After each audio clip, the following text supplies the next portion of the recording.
Anyone then who knows the good and does not do it, it is a sin.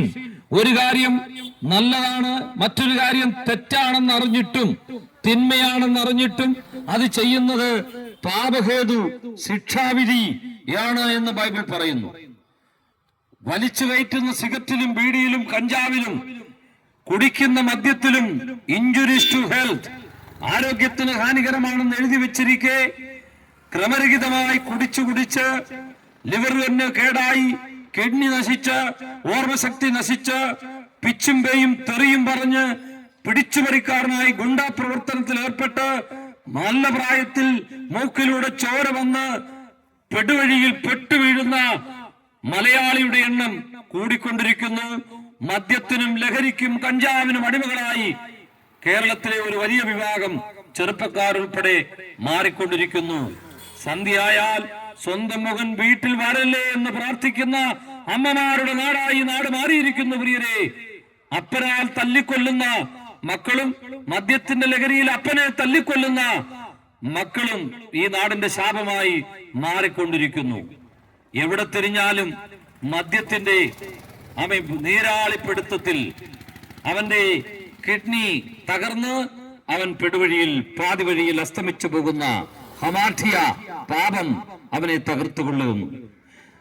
Sin is lawlessness. Everyone who sin is break the law. എല്ലാ നിയമലംഘനങ്ങളും പാപമാണ്. എല്ലാവിധ നിയമലംഘനങ്ങളും, മനുഷ്യന്റെ നിയമവും, government നിയമം, പ്രകൃതി നിയമം, ദൈവത്തിന്റെ നിയമം, ഏത് ലംഘിച്ചാലും അത് തിരിച്ചടിയായി, കെണിയായി മനുഷ്യന് തിരിച്ചടിയായി മാറുന്നു.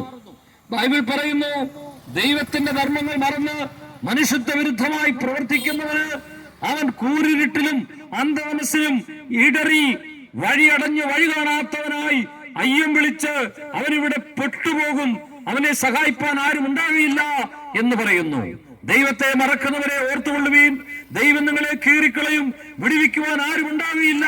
മനുഷ്യൻ ശരീരത്തിൽ ഇരുന്ന് വിതയ്ക്കുന്ന തിന്മകൾ അത് നൂറുമേനിയായി അവന്റെ ശരീരത്തിൽ തിരിച്ചടിയായി അവൻ തന്നെ കൊയ്യും. മനുഷ്യന്റെ ശാപം അവനെ പിന്തുടരും. അവൻ ചെയ്യുന്ന പാപപ്രവൃത്തികൾ, കുറ്റബോധങ്ങൾ അവന്റെ മേൽ ശിക്ഷാ നടപടികളായി ദൈവം അവനെതിരായി നിൽക്കുമെന്നുള്ള വസ്തുത കേരളം നാമെ മനസ്സിലാക്കേണ്ട സമയം അതിക്രമിച്ചു. അതുകൊണ്ടാണ് ഇങ്ങനെയുള്ള സ്ട്രീറ്റ് പ്രീച്ചേഴ്സായി ഞങ്ങൾ തെരുവിലൂടെ ലോകമെപ്പോഴും സഞ്ചരിച്ചു കൊണ്ടിരിക്കുന്നത്. എല്ലാ തെറ്റായ ചിന്തയും എല്ലാം പിന്നീട് തെറ്റായ പ്രവൃത്തിയായി മാറും എന്ന് ബൈബിൾ പറയുന്നു. All wrong thoughts are being converted into a wrong action. അതെ, ആരും മദ്യപാനിയായി ജനിക്കുന്നില്ല, ആരും കൊലപാതകയായി ജനിക്കുന്നില്ല, ആരും കള്ളക്കടത്തുകാരനായി ജനിക്കുന്നില്ല. ഒരു മാതാവും പിതാവും അത് ആഗ്രഹിക്കുന്നില്ല, ഒരു സ്കൂൾ വാദ്യാരും അത് ആഗ്രഹിക്കുന്നില്ല. പക്ഷേ തെറ്റായ ചിന്തകൾ കടിമയായി മനുഷ്യൻ തിന്മ പ്രവർത്തിച്ചു തുടങ്ങി, അതിൽ വർദ്ധിച്ചു പെരുകി നല്ല പ്രായത്തിൽ തൂക്കുകയറിലേക്ക് പോകുന്ന മലയാളി, അവന്റെ വാമൻ എണ്ണം വർദ്ധിക്കുകയാണ്.